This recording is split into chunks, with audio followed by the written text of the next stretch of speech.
Hello learners, myself Ghanshyam Yadav and I am pursuing my master from University of Delhi in Department of Mathematics Education। तो बच्चों आज हम introduction of polynomials पढ़ते हैं। Introduction to polynomials class 9 का second chapter है। इस video में हम देखेंगे कि पोलिनोमियल्स क्या होते हैं।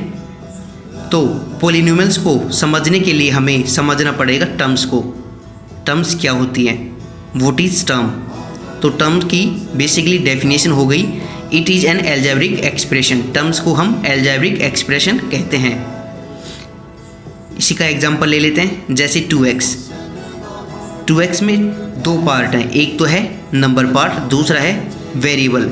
नंबर पार्ट कोई भी नेचुरल नंबर होगा, 1 2 3 4 5 6, इसे हम कोफिशिएंट भी कहते हैं, जो कांस्टेंट होता है, जिसकी वैल्यू कभी चेंज नहीं होती। दूसरी तरफ x एक वेरिएबल है, क्योंकि ये वेरी होता जाता है। जितनी वैल्यू हम x की रखेंगे, 1 रखेंगे तो 2 होगा, 2 रखेंगे तो 4 होगा, 3 रखेंगे तो 6 होगा। ये वेरी होता जाता है, इसी वजह से इसको वेरिएबल कहते हैं। और वेरिएबल पार्ट में हम इंग्लिश के A to Z सभी अल्फ़ाबेट्स को डिनोट करने के लिए यूज करते हैं। इसी से हमारी पोलिनोमियल की डेफिनेशन बन गई, जो कि लिखी हुई है, it is a chain of terms.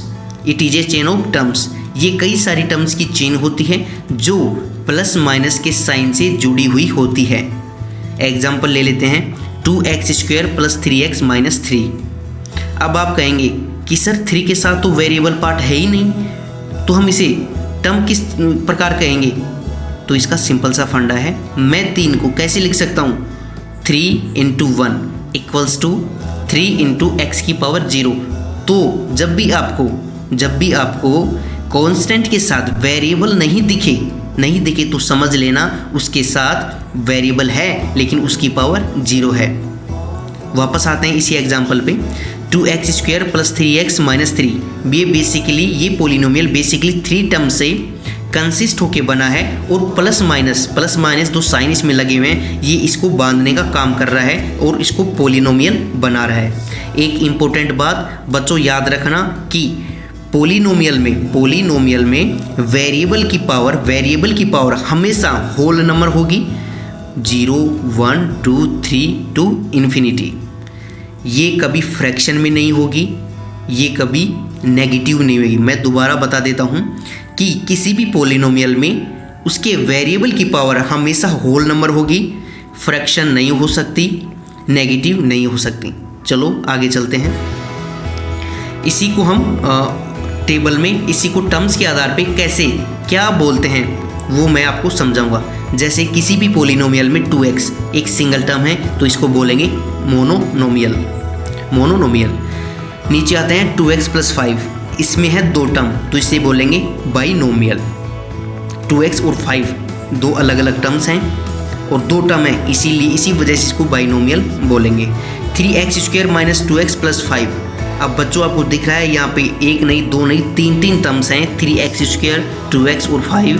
मैं फिर से बता देता हूँ, माइनस और प्लस यहाँ पे 2 साइंस हैं जो कि इनको बांधने का काम कर रहा है, बाइंड अप कर रहे हैं। इनको पोलिनोमियल बनाने में इनकी मतलब कि बहुत ही इम्पोर्टेंस है, इसलिए इसको ट्राइनोमियल कहेंगे, क्योंकि इसमें 3 टर्म्स यूज हुई हैं।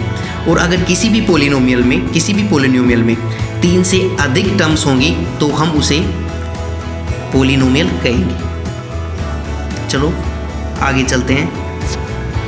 बच्चों अभी तक हमने देखा कि पोलिनोमियल्स को हमने टर्म्स के बेसिस पे डिवाइड किया। अब हम डिग्री वाइज क्लासिफिकेशन करते हैं पोलिनोमियल्स का। तो सबसे पहले आपको पता होना चाहिए कि डिग्री क्या होती है, व्हाट इज़ डिग्री। तो जो भी हमारा पोलिनोमियल है उसकी हाईएस्ट पावर क्या है, उसी को हम डिग्री कहते हैं। यानी कि highest power in the polynomial is called degree. Example से समझते हैं, जो कि नीचे लिखा हुआ है, 4x - 3x² + 5। तो बच्चों यहाँ पे 3 टर्म्स हैं, 4x 3x² - 5। आपको हाईएस्ट पावर, जो कि वेरिएबल यहाँ पे x है, 4x में x वेरिएबल है, इसकी पावर 1 है। सेकंड टर्म में जाते हैं 3x², वहाँ पे x की पावर 2 है। और थर्ड टर्म में जाते हैं 5 में, मैंने अभी आपको बताया 5 को लिख सकते हैं 5 equals to 5 into 1 equals to 5 into X की पावर 0।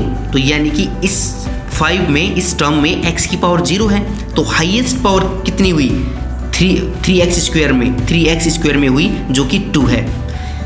और एक इम्पोर्टेंट चीज़ बच्चों, ये अपनी स्टैंडर्ड फॉर्म में, ये जो एल्जेब्रिक एक्सप्रेशन है, पोलिनोमियल है, एल्जेब्रिक एक्सप्रेशन है, वो अपनी स्टैंडर्ड फॉर्म में नहीं लिखा हुआ है। और हम किसी भी पोलिनोमियल को या एल्जेब्रिक एक्सप्रेशन को लिखने के लिए highest power to lowest power जाते हैं। इसी को हम लिख सकते हैं -3x² + 4x + 5। ये इसकी एक स्टैंडर्ड फॉर्म हो गई। चलो देखते हैं डिग्री वाइज कैसे हम इनको इंट्रोड्यूस करते हैं। जैसे कि अगर किसी भी एल्जेब्रिक एक्सप्रेशन में उसके वेरिएबल की पावर 1 है तो उसे कहेंगे लीनियर पोलिनोमियल। जैसे एग्जांपल ax + b, यहाँ पे a और b कांस्टेंट है, x एक वेरिएबल है, तो x की पावर यहाँ पे 1 है, इसी वजह से इसको कहेंगे लीनियर। नीचे आते हैं ax² + bx + c। माफ़ करना बच्चों, यहाँ पे a की पावर 2 नहीं है, x की पावर 2 है, तो ax² + bx + c। यहाँ पे हाईएस्ट पावर क्या है, abc यहाँ पे कांस्टेंट है, वेरिएबल यहाँ पे x है जो कि आपको दिखाई दे रहा है, और x की पावर 2 हाईएस्ट है, इसी वजह से इसको हम क्वाड्रेटिक इक्वेशन कहेंगे। अब नीचे आते हैं ax³ + bx² + cx + d।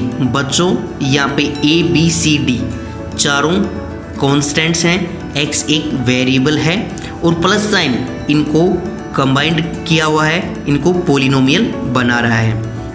और इसकी हाईएस्ट पावर, इसमें हाईएस्ट पावर कितनी है 3, इसी वजह से इसको कहेंगे क्यूबिक पोलिनोमियल। चलो आगे देखते हैं। अब बच्चों देखो value of polynomial. Value of polynomial कैसे निकाला जाता है।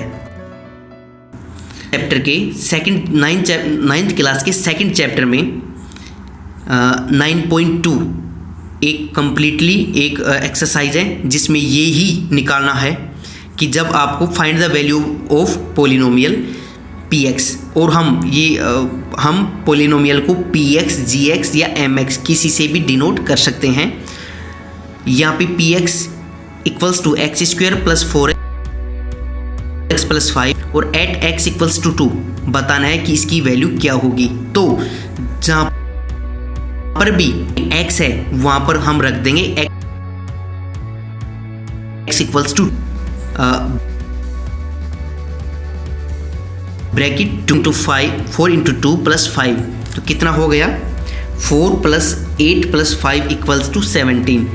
इसीलिए value of the given polynomial will be 17 by putting x = 2 in the given expression.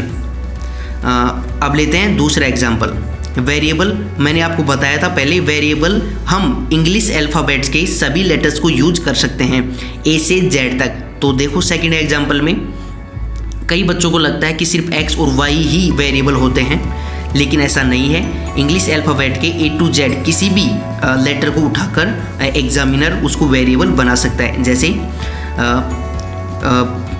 pt = t² + 12, polynomial in terms of t equals to t² + 12, then find the value of p2। तो इसमें put कर दो t की जगह जो कि variable है उसमें 2 पुट कर दो, then we will get 2² + 12, तो हमें मिला 16। पोलिनोमियल जो कि हमें गिवन है उसकी वैल्यू हमें 16 मिली। चलो बच्चों आज के लिए इतना ही काफ़ी, थैंक यू वेरी मच। अब इससे आगे पढ़ेंगे अपने नेक्स्ट चैप्टर में। Thank you.